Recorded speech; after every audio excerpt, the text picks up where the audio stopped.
So first, what do we mean by diversity? So let's kind of think about that. When we say diversity, what are we thinking about?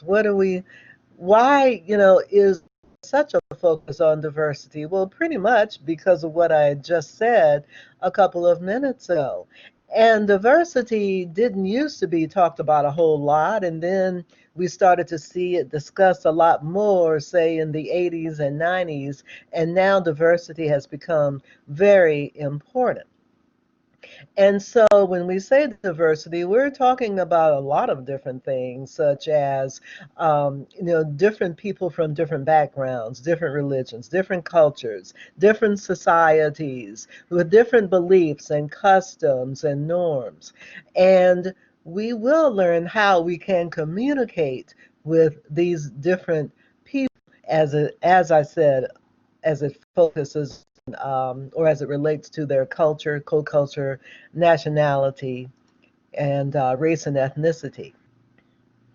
So we're going to go into a little discussion about culture, society, and co-culture, and basically what do those terms actually mean? What's a textbook definition for those terms? So let's start with culture. Culture is the totality of learned, shared symbols, language, values, and norms, customs, everything that you are a part of that makes you very distinguishedly a part of one established group, but different from another established group because your learned customs and beliefs and language and norms are different from another group's.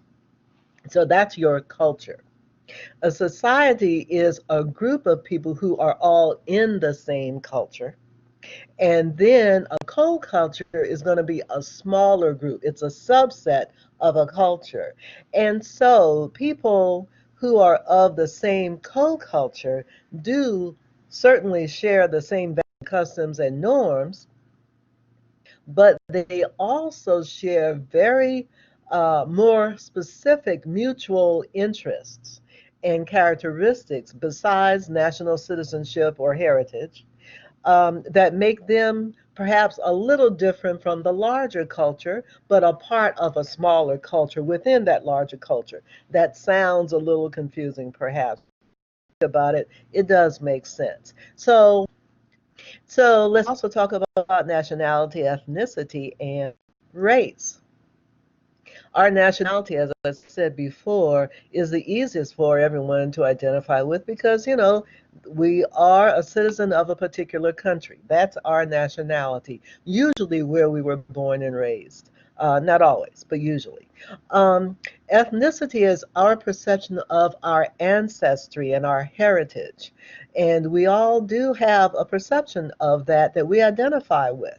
The characteristics of our heritage with which we identify, and also not just that we identify with them, but how strongly we identify with our ethnicity. Some people identify with their ethnicity stronger, more strongly than other people do. Um, and then our race. Race is more of a physical construct, okay? Because it's differences in physical characteristics like eye color, hair color of our skin, our bone structure, especially in our faces, like the cheekbones, high cheeks or not, for example.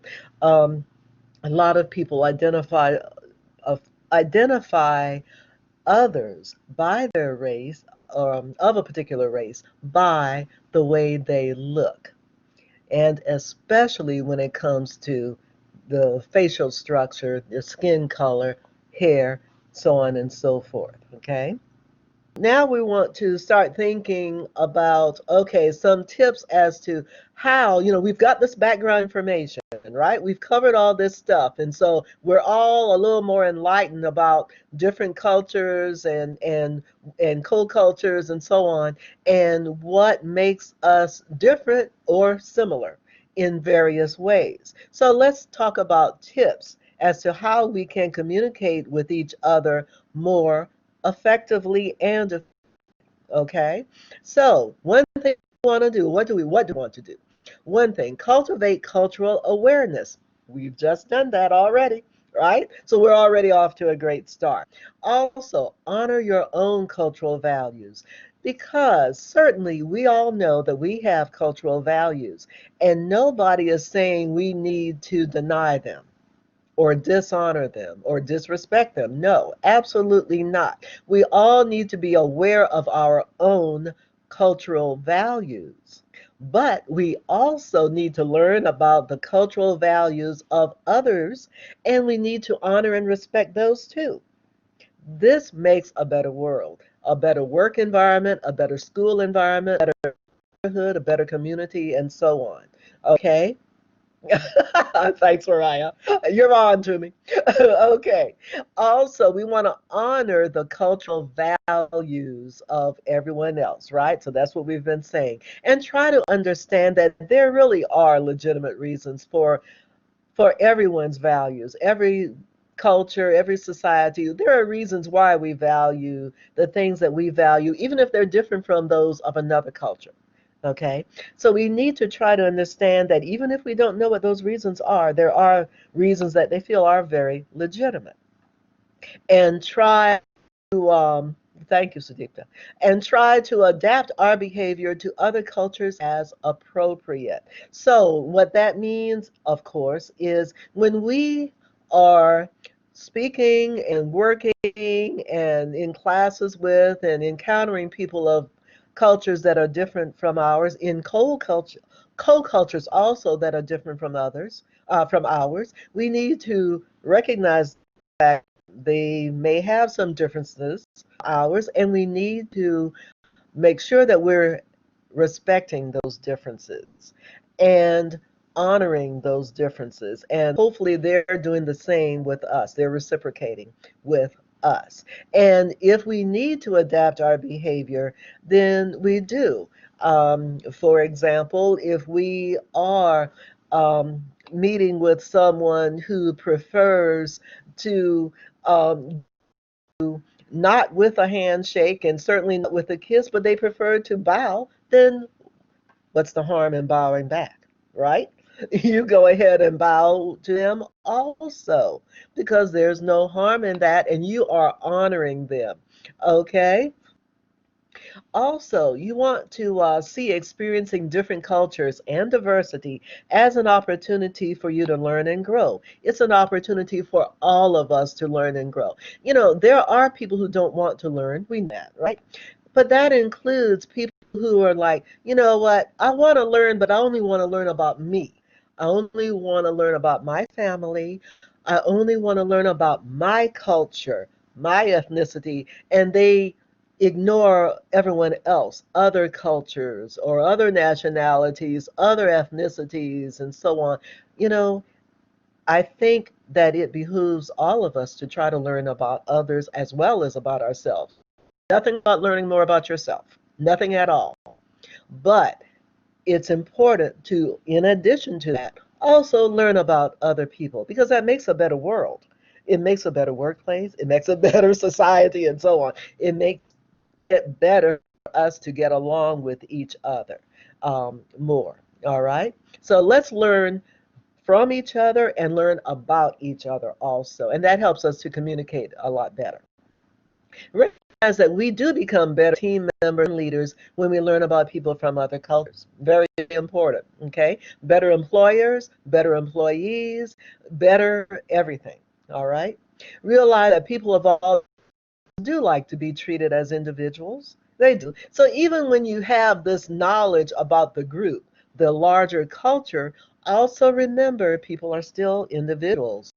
And just like I said before, there's always an exception to the rule. So don't be terribly surprised if you have in mind, okay, I'm meeting this person from this culture, so they're probably going to be like this. And then in your conversation and dealings with that person, you start to find out, you know what, that person really isn't what I expected or the way I expected him or her to be. That person actually is more like me, for example, you know, or more like this other person. So treat everybody as an individual, not a stereotype. All right. Also, ask non judgmental, open ended questions and then listen carefully to the answers. Sometimes when people ask you questions, you can tell that they're actually judging you with a question. Don't do that.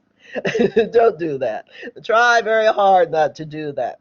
Just try to have an open mind, and for the questions that you ask, try to make them open-ended and make it so that the person that you're asking the questions of do not get the impression that you're judging them in that question, in the question that you're asking.